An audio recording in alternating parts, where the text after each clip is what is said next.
Padres, sure, they do have some center field options. There's Jose Azocar. Tatis isn't right, so I'm not counting him.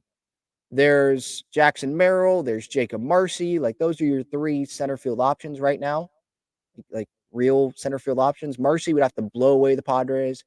I think Merrill doesn't have to blow away the Padres, at least current roster construction. I think they really want Jackson Merrill to be on this Padres opening day roster.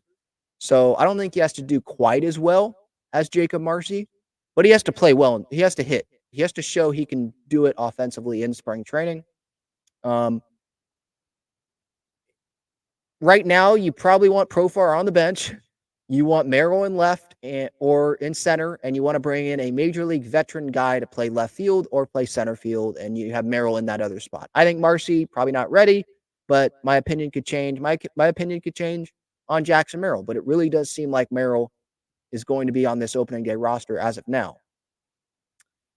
So Michael A. Taylor, if his market, it feels like, is going down, there's not a whole lot of clarification on how many teams are in on Michael A. Taylor. What is that price range? Because I was saying earlier this offseason that he's probably wanting, Kevin Kiermaier's contract, Harrison Bader, and they got over $10 million. Bader went to the Mets. Kiermaier went back to the Toronto Blue Jays. He loves being with the Blue Jays, loves that. And I'm like, okay. So Michael A. Taylor, though, as we get closer to spring training, or not closer to, we're in spring training, he probably wants to just, have a team. And I'm sure he probably wants to play and have a starting role. Usually when you start, you get a bigger salary. I thought he would go back to the Minnesota Twins at the beginning of the offseason, but that has changed. I don't know if I have a landing spot for Michael A. Taylor, but I don't really see him going back to the Minnesota Twins when the Twins have a healthy Byron Buxton right now at the moment. And they don't want to spend money because, sure, there was some clarification on their TV deal for 2024. I think they're going to go one more year with Bally Sports North in Minnesota, and then we'll see what happens. But they don't want to spend a ton of money. And that sucks for Twins fans because they made the postseason. You want to take steps forward, not take steps back payroll-wise. And Michael A. Taylor, he's coming off of a good season, but I think his odds of coming to the Padres have increased since reading the Byron Buxton news about how there was like a flap on his knee or something, and they got that taken care of. So he doesn't have that pain in his knee. He doesn't feel like he has a knife in his knee when he wakes up in the morning. That was essentially that was what he was saying to the media recently. I think once he reported to spring training there in Florida for the Twins. So it seems like they're trying to have Buxton go play center field.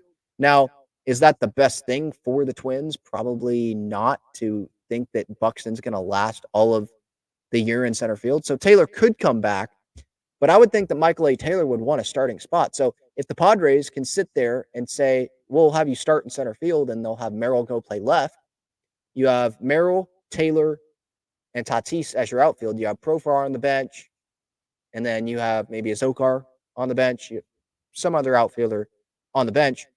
And maybe you don't have to pay Michael A. Taylor 10 plus mil because he wants a job. And this is a good starting position for Michael A. Taylor. And he'll be fine with taking $8 million.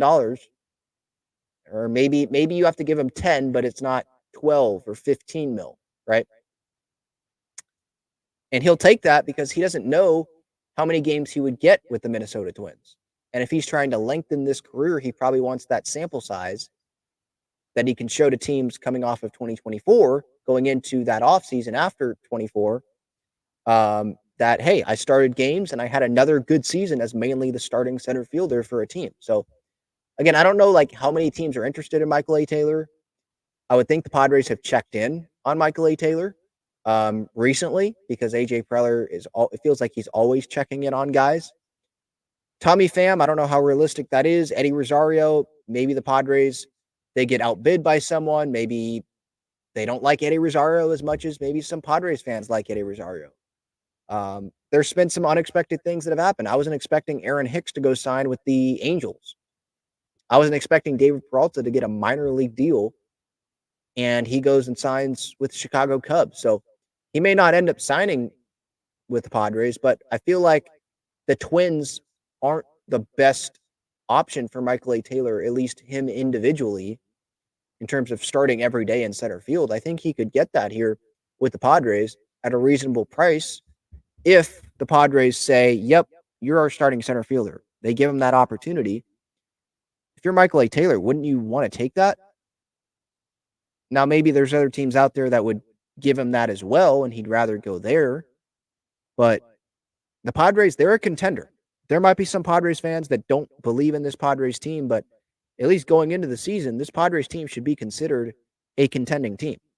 And for the Padres, would this make them better?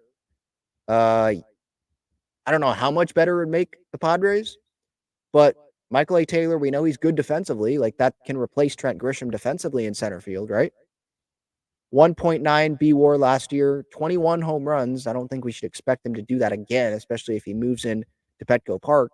He's going to hit in the bottom of the lineup, but he had a better year than Trent Grisham did.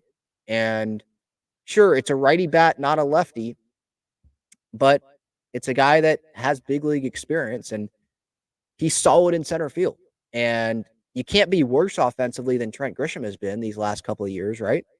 So you would think that at least it's that, or hopefully a little bit of an upgrade offensively.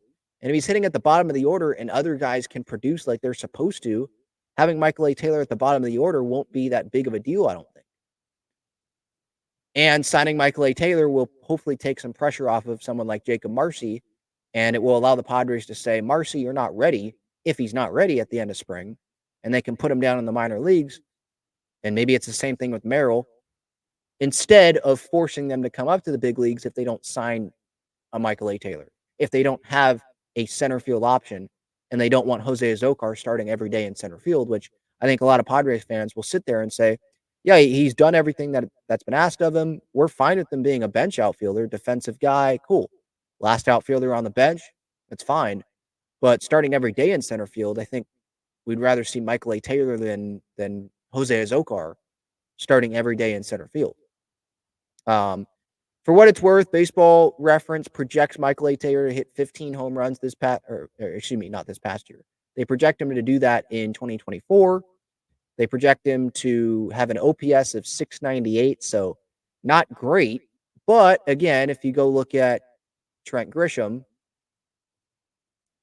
these past couple years, I mean, his OPS last year was 666, 87 OPS plus. His batting average was 198, 13 home runs. With his defense, he had a 2 WAR. 184 batting average in 2022, 626 OPS. So I think Michael A. Taylor can at least give the Padres that. And it wouldn't like steal all of baseball news. Like, oh my gosh, Padres signed Michael A. Taylor. But I don't think we're asking for too much. Padres have room to spend still. Why can't they bring in, and it doesn't have to be Michael A. Taylor. It could be Eddie Rosario. Why can't they bring in, and maybe they will, but why not bring in a major league veteran outfielder that you can put in this outfield and have as at least an insurance option if Jackson Merill and Jacob Marcy don't pan out in spring training the way the Padres want them to and are thinking that they will. Because it feels like there's pressure on Jackson Merill to perform. And if he doesn't perform, or if he performs okay, doesn't blow him away, he may still be on this opening day roster. And then he may not be ready to face big league pitching after an okay spring training. And then he's a confident guy, so I don't know if he would lose his confidence. But then you're looking at a hole in the bottom of the order when you could just have him developing in the minor leagues, Jacob Marcy alongside developing in the minor leagues, and you could have Eddie Rosario up here, or Tommy Pham, or Michael A. Taylor, or someone via trade. You could have someone that's had the experiences, the ups and the downs at the big league level, hitting at the bottom of the order. So I get it with the young guys, and if Merill shows up in spring, I'm fine with having Merill on the big league roster, but I want him to prove it.